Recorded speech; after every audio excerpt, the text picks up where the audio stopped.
Hello viewers, today I am again with one more topic, apical dominance. What it is. Everyone knows in the ninth class कि few cells are there in the plant which responsible for continuous growth in plant cells. These are meristematic tissues. क्या होता है उसके अंदर? Whenever the cells is started to the seed germination has started, what is actually happening? If it is a seed, it is started to germinate. This is a soil layer. So the germination which for just proceed towards the upper side, that is EPGL. This layer is concerned with the soil. That's why GL word हम इसके reference में लेते हैं. जो GL के ऊपर है, soil layer के जो ऊपर है उसे हम EPGL बोलेंगे, और जो डाउन साइड ग्रोथ होगी उसको हम बोलेंगे hypogeal.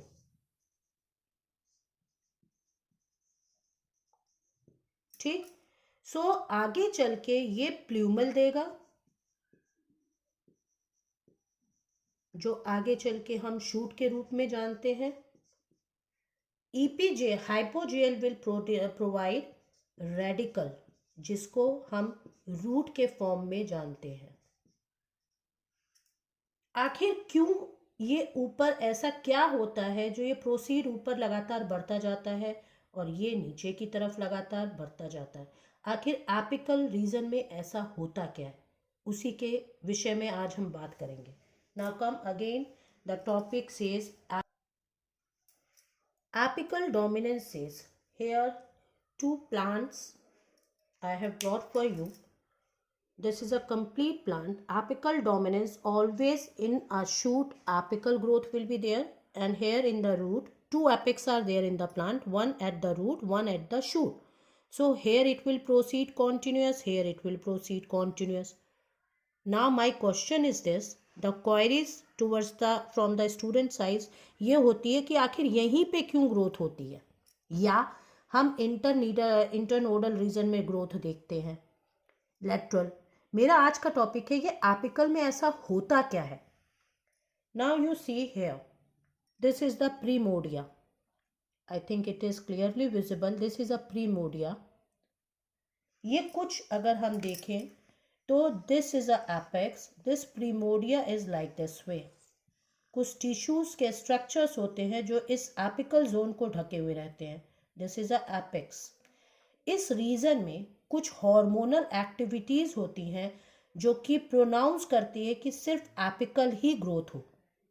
This hormone is known as auxin. कई साइंटिस्ट ने इसको डिस्कवर किया था और ये देखा था कि जब सीड जर्मिनेट करता है, सिलोपोटाइल जो आपका एक टर्म इस्तेमाल होता है जो सीड की कवरिंग करते हैं जिससे आगे चल के प्लूमल आता है, उस कवरिंग को सिलोपेटाइल बोलते हैं. तो सिलोपेटाइल पोर्शन में, कैनरी ग्रास में ये देखा गया था कि सिलोपेटाइल पोर्शन में ये ऑक्सिन यहाँ पे प्रेजेंट होता है. उन्होंने चेक किया कि उसको मैं अगर ये काट देता हूँ तो क्या होगा. मैंने यहाँ पे भी यही चीज़ ट्राई की थी. मैंने क्या किया था, मैंने इस पोर्शन को यहाँ पे काट दिया था. यहाँ पे मैंने इस पोर्शन को काट दिया था. तो नियम के अनुसार एक्सियल ग्रोथ होनी चाहिए थी, मगर जैसे ही मैंने उस कैप को काटा, सिलोपोटाइल एंड को काटा, इसमें ब्रांचेस निकलने लगी. सेम थिंग कैनरी ग्रास में भी साइंटिस्ट ने, डार्विन ने किया था ये चेक. ठीक. This you can see here the branches has started. इसका फ़ायदा क्या है, किनको फ़ायदा होता है इसका? जो टी आपके गार्डन होते हैं जहाँ पे चाय उगाई जाती है, वहाँ पे जो गार्डनर्स होते हैं वो इसी टेक्निक के थ्रू जो टी के प्लांट्स होते हैं उनमें बाउंसी लेकर आते हैं, उनको घना बनाते हैं. तो आप हेजेस में इस्तेमाल करते हो तो ये सब चीज़ें आपको वहीं पे दिखेंगी जहाँ पे एक्सॉन होगा, ये ऑक्सिन होगा. ठीक. यानी टिप पे आप सीड जर्मिनेशन में देखेंगे, रूट में देखेंगे, शूट में देखेंगे. Because of this hormone, it will start to growth in a upward direction only. Thank you.